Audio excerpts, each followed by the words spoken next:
Alright, hello to my loyal 2 subscribers. Thank you for joining me on another Metroid Dread video. We are just going to be looking at some clips, and I'm going to talk over them. I don't have a script. I've actually restarted twice now, because I got so tongue-tied or just stuttered through something. It's one of those remote work days, you know, where you don't really talk to anyone in speech, and I guess this is my voice warm-up and maintenance for the day. So, here we have Kraid.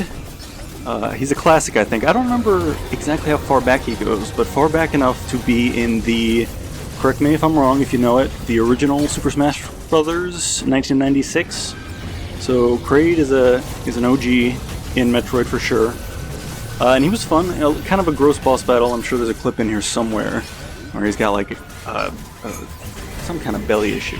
Yeah, I guess it'll probably show it here. But very cool. A lot of the bosses are a lot bigger than Samus. I beat like a few today. I said I'm about 2/3 of the way through it, so not the full review yet, but I'm getting the hang of these bosses. That advice that everything is counterable or can be dodged in some way is definitely true. Not everything is counterable.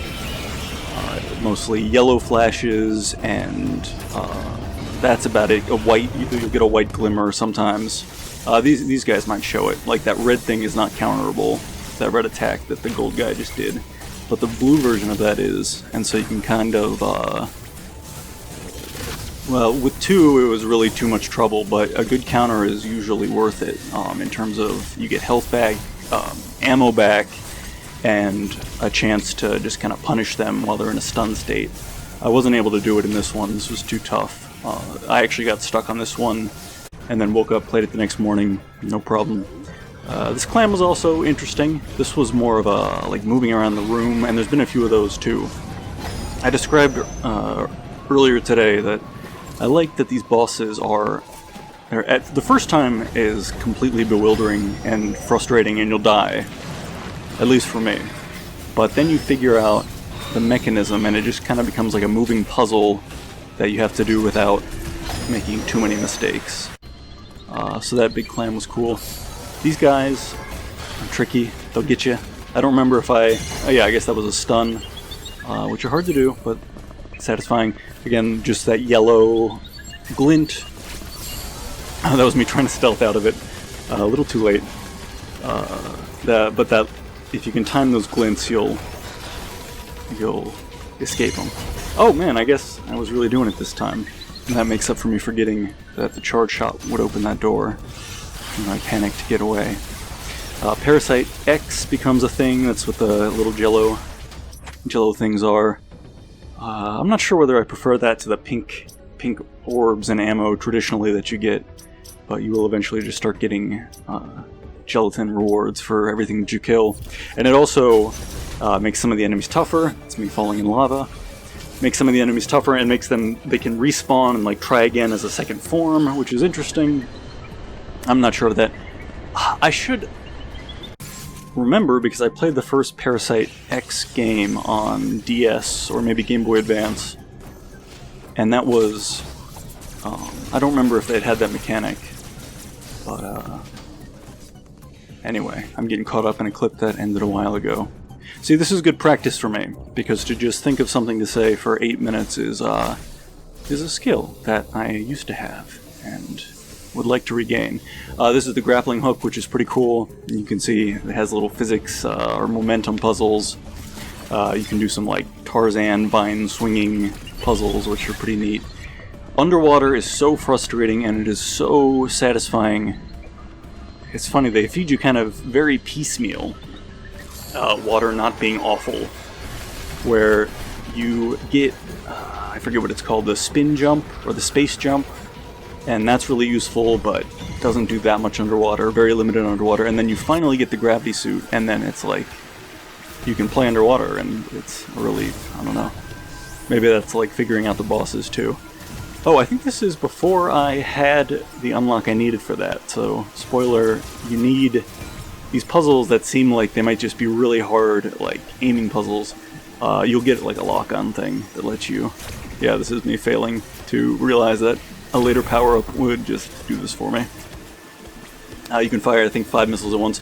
That becomes really useful when the bosses get really dynamic. You can kind of like lock on while they're winding up, and then do the dodge, and just kind of let the missiles fly, and they'll find their way to the boss, which is can make the difference for sure.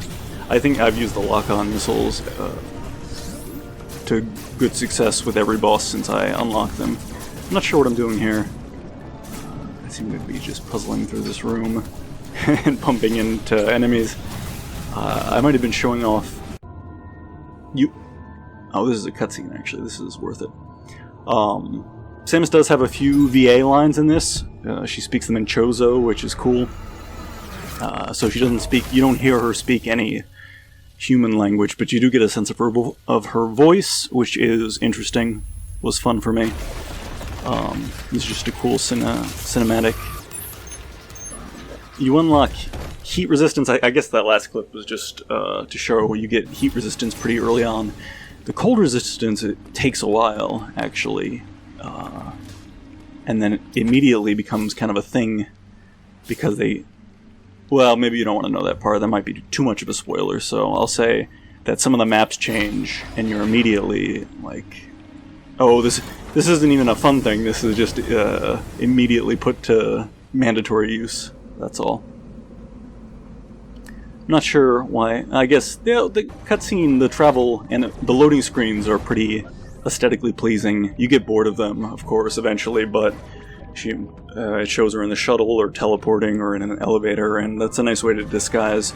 There's really no other load delay except for sometimes when you go into a cutscene or into a boss, there will be like a second or two of blackness, which is obviously not a problem at all. I mean, like, movies cut to black much longer than that, and no one cares, but it will give you a hint when you enter a certain room, like, oh, this is going to be... it spoils some of the ambushes. Like, this room was originally a boss ambush with those 2 Chozo soldiers that I was fighting, but it was kind of spoiled for me because it took a second to load. And these spider boys are pretty hard to kill. I don't like them.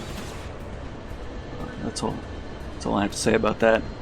I like they put these little hidey areas so you can slip past the EMMIs. That's another use of the grappling hook. That's a pretty fun upgrade.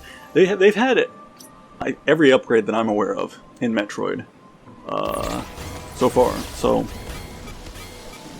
not missing anything for, like, oh, I wish they brought that back. It's everything. I was going to talk about one other thing that impressed me. Oh, there's just the way they work in bosses. Like, some are ambushes and like some kind of happen in unexpected ways. I do like that. Nintendo tried hard, they cared. It is an experience. I'm not sure if I'm going to speedrun this, honestly. It feels like the map navigation might be a little too stressful for it to be fun for me. But if I change my mind, I'll let you know how that goes. And I'll do one more video where I post runtime and, final thoughts on Metroid Dread because everybody cares so much. Thank you for sticking with me. This, again, has just been good practice, so I do appreciate it.